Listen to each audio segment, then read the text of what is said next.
Comment j'ai réussi reçoit ce matin Jean-Raphaël Nothomb. Bonjour. Bonjour. Je suis ravi de vous accueillir. Vous êtes le nouveau grand maître de la Grande Loge de France. Vous avez décidé d'ouvrir une centaine de sites ce week-end à l'occasion des Journées du patrimoine. Pour quelle raison? Quel est le sens de votre démarche?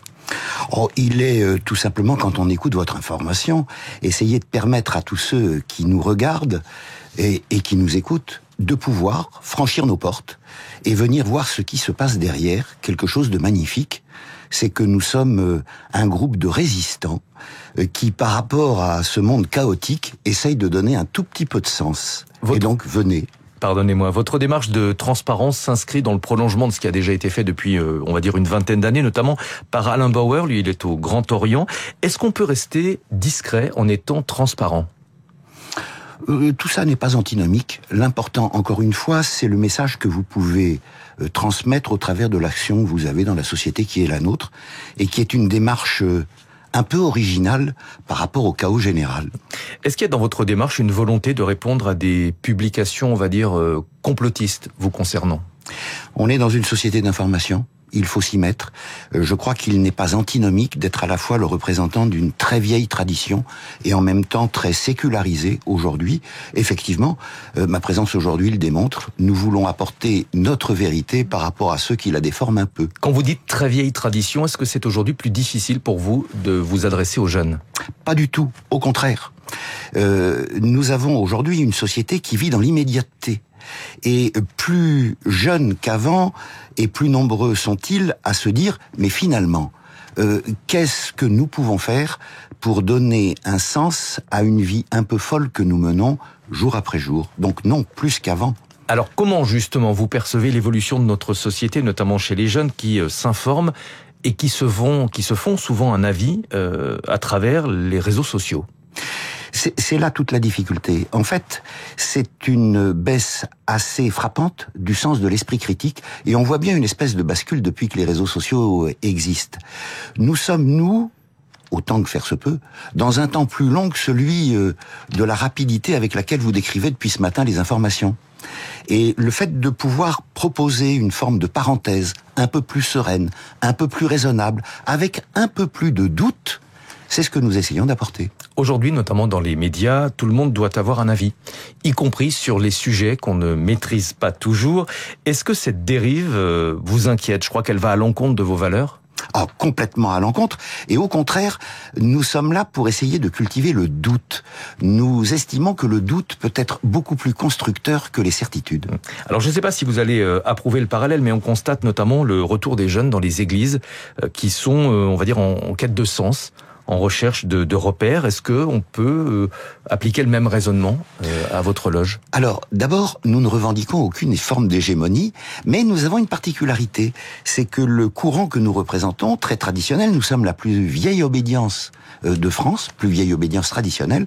Nous avons un courant dit spiritualiste. Et donc, les choses de l'esprit nous sont plutôt proches. Oui, ce qui n'est pas le cas de toutes les obédiences. Chacun est respectable dans sa démarche. La nôtre élève les choses de l'esprit bien au-dessus de toute la matérialité que l'on peut rencontrer dans le monde d'aujourd'hui. Concrètement, qu'est-ce que les visiteurs qui vont pousser les portes de la centaine de sites qui sera ouverte ce week-end à l'occasion des Journées du patrimoine, qu'est-ce que ces personnes vont pouvoir y découvrir ? Alors, d'abord un tout petit peu moins qu'une centaine de sites, mais ce que nous ouvrons, c'est déjà tout à fait spectaculaire. Ils vont pouvoir découvrir des choses incroyables.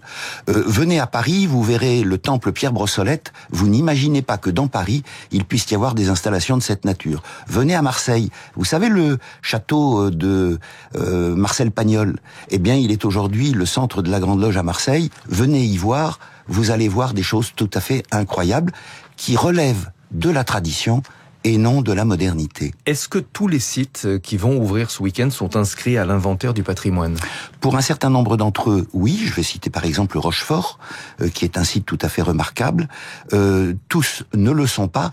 En revanche, à l'intérieur des sites, qu'ils soient anciens ou contemporains, vous pourrez voir des choses qui relèvent d'une très très ancienne tradition. On y verra seulement du patrimoine ou est-ce qu'on va en apprendre un peu plus sur votre obédience?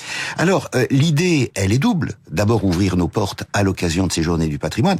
Et il n'y a pas que là que nous le ferons. Vous verrez dans quelques jours, je fais un tout petit peu de teasing, un événement tout à fait remarquable qui marquera notre obédience en relation avec la gastronomie française. Mais bien sûr, tous les visiteurs seront accueillis de manière à pouvoir poser des questions. Nous n'avons rien à cacher, et c'est ça tout l'intérêt pour nous de nous intégrer dans les journées du patrimoine, c'est de donner l'occasion à chacun de poser les questions qu'il souhaite poser. Vous dites nous n'avons rien à cacher, ça veut dire que certaines personnes vous reprochent encore un côté obscur? Vous parlez comme la guerre des étoiles. Non, nous ne sommes pas le côté obscur de la force. Au contraire, nous sommes le côté lumineux et raisonnable. Mais c'est vrai qu'il y a un certain nombre de déformations qui sont parfois choquantes. C'est dans l'air du temps. Le mensonge, la diffamation, le complotisme, nous ne sommes pas les seules victimes, loin s'en faut. On essaye d'apporter simplement ce qu'est la vérité de ce que nous faisons. Et cette vérité-là, elle mérite d'être dite parce qu'elle est magnifique. Vous n'avez pas peur que votre démarche soit perçue comme une forme de prosélytisme? Absolument pas. Je vous rappelle que cette année, nous vivons avec une loi tout à fait, l'anniversaire d'une loi fondamentale de la République, qui est la loi de 1905. Nous ferons partie d'ailleurs de ceux qui vont la fêter très dignement. C'est une loi qui propose la laïcité à la française et la liberté de conscience. Nous sommes les fervents défenseurs de la laïcité et de la liberté de conscience. Donc, rentre qui veut, sort qui veut. Ce qui n'est pas la définition d'une secte.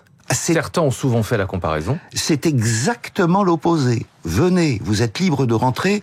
Si vous voulez sortir, sortez. On essaye en général de faire en sorte qu'il n'y en ait plus qui rentre que ce qui sort. Vous êtes, je le disais, le nouveau grand maître de la Grande Loge de France. Quel est votre statut ? Vous savez, on dit grand maître, qui est une vieille formule traditionnelle. En fait, je suis le président d'une fédération d'associations qui couvre le monde entier. Je parlais du statut de la Grande Loge de France, statut associatif. C'est un statut associatif, et donc c'est vrai que nous sommes très attentifs aux lois de 1901 et de 1905, parce que nous en sommes des acteurs importants. Je vous remercie d'être venu ce matin sur Radio Classique. Jean-Raphaël Nothomb, nouveau grand maître de la Grande Loge de France, avec donc un peu moins d'une centaine de sites qui sera ouvert ce week-end à l'occasion des Journées du patrimoine. En métropole et dans les Outre-mer. Merci de votre invitation. De le préciser. Merci beaucoup. 6h21, Nathalie Janson nous a rejoint pour les classiques de l'économie avec ce matin le portrait de Gordon Tullock. C'est